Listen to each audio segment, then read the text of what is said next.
E aí pessoal, aqui é o professor Thaleson Versosa do Colégio Múltiplo Ensino e a nossa temática de hoje é mais uma dica para férias. Trata-se da junção da literatura com a história. Solta a vinheta.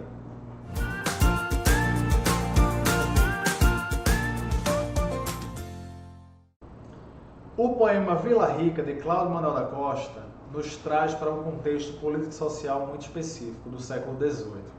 Nesse contexto, as ideias iluministas estavam se espalhando pela Europa.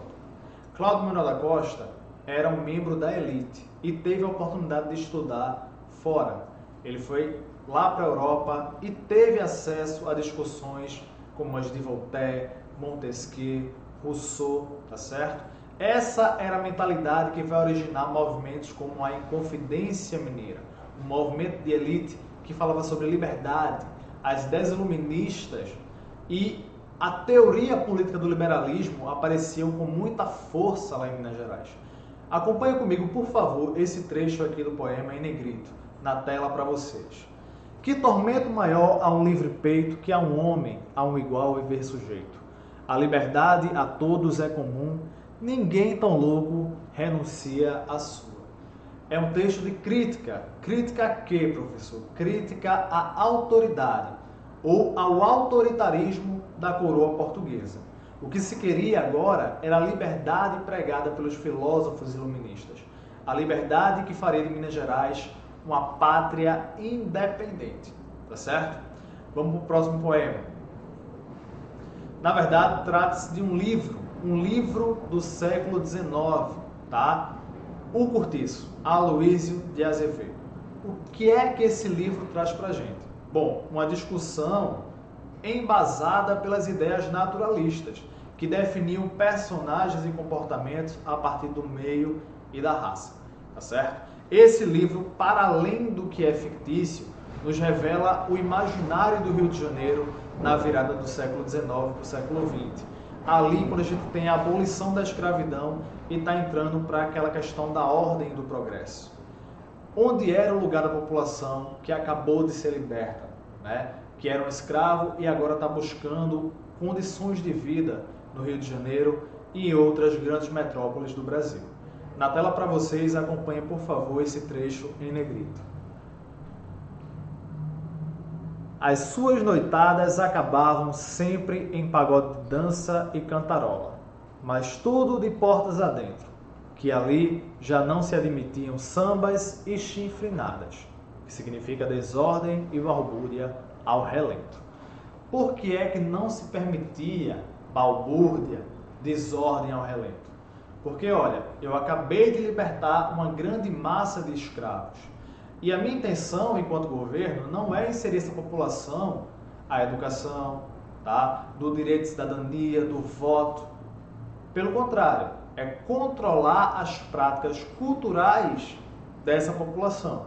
Isso inclui a capoeira, isso inclui o samba. Então, fazer roda de capoeira, praticar festas vistas pelo governo como balbúrdia de desordem, poderia levar uma pena de prisão, por exemplo.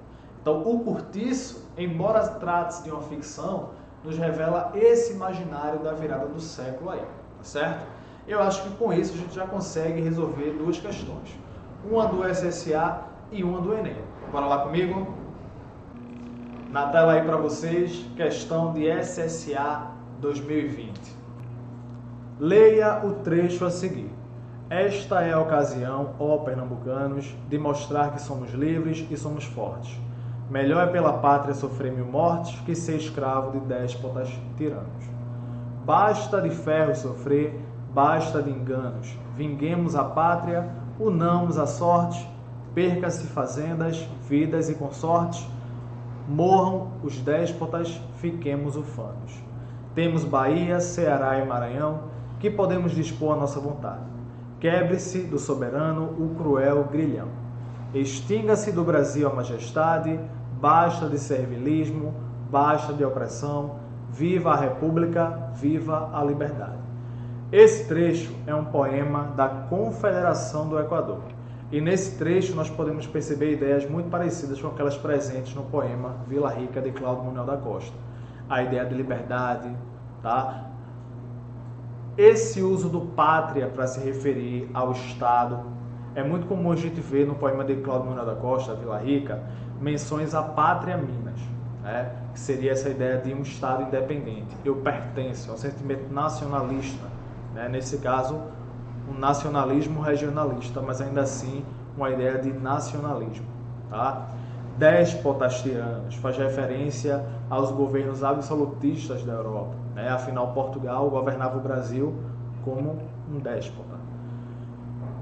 Quebre-se do soberano, cruel grilhão. Então aí o que se quer de fato é uma luta pela liberdade, tá? Uma luta que se revela através das ideias iluministas.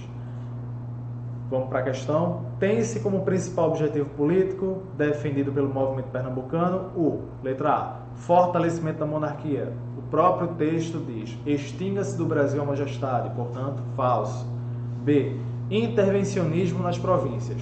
As ideias iluministas, elas vinham com um liberalismo incluso. Então, o que se queria era pouca ou nenhuma intervenção nas províncias. Letra B, errada. Instituição de um Estado republicano. Será? D, implantação de uma tirania clássica. Ora, a luta é totalmente contrária à ideia de tirania. E letra E, introdução de um capitalismo de Estado. Bom, o Brasil é capitalista, né? Nós vivemos um capitalismo de Estado. Portanto, só nos resta a letra B, um Estado republicano livre de intervenções de Portugal, tá certo? Próxima questão. O artigo 402 do Código Penal Brasileiro de 1890 dizia: fazer nas ruas e praças públicas exercícios de agilidade e destreza corporal, conhecidos pela denominação de capoeiragem, andar em correrias com armas ou instrumentos capazes de produzir uma lesão corporal, provocando tumultos ou desordens. Pena, prisão de 2 a 6 meses. O artigo do 1º Código Penal Republicano naturaliza medidas socialmente excludentes. Nesse contexto, tal regulamento expressava, letra A, a manutenção de parte da legislação do Império com vistas ao controle da criminalidade urbana. Será? B, a defesa do retorno do cativeiro e escravidão pelos primeiros governos do período republicano. Bom, o Código Penal não defendia o retorno do cativeiro ou a escravidão. Na verdade, para esse momento do período histórico brasileiro, a escravidão já não era bem vista, né, pelos grandes proprietários, por exemplo. C, o caráter disciplinador de uma sociedade industrializada desejosa de um equilíbrio entre progresso e civilização. Sim, né, nós temos uma elite que desejava essa junção do progresso e civilização, porém não dá para chamar o Brasil ainda de sociedade industrializada. Tá? D, a criminalização de práticas culturais e a persistência de valores que vinculavam certos grupos ao passado de escravidão. Segura essa aí. É o poder do regime escravista que mantinha os negros como categoria social inferior, discriminada e segregada. Bom, a escravidão acabou em 1888, então não temos mais um regime escravista vigente. Sobra a letra A e a letra D. Mas percebam que eu estou falando de capoeiragem, eu estou falando de rodas de samba, ou tumultos, como o governo se referia, né, a qualquer reunião de população negra. Então a letra A, quando ela fala de criminalidade urbana, ela traz para a gente uma lógica muito generalizante, que a letra D não tem. Ela é muito mais específica e ela vai direto ao ponto. A ideia era manter certos grupos sociais vinculadas ao passado de escravidão e criminalizá-las por isso, tá certo? Resposta, letra D. Bom, pessoal, eu espero que eu tenha conseguido ajudar vocês de alguma forma, incentivá-los a acessar a literatura brasileira, tá certo? Que é muito rica e pode e vai com certeza ajudar vocês nesses vestibulares do final do ano, tanto o SSA quanto o Enem, tá certo? Quero desejar boas férias e dizer que a partir de agosto, quando vocês retornarem, se preparem porque a escola está preparando muito material para vocês.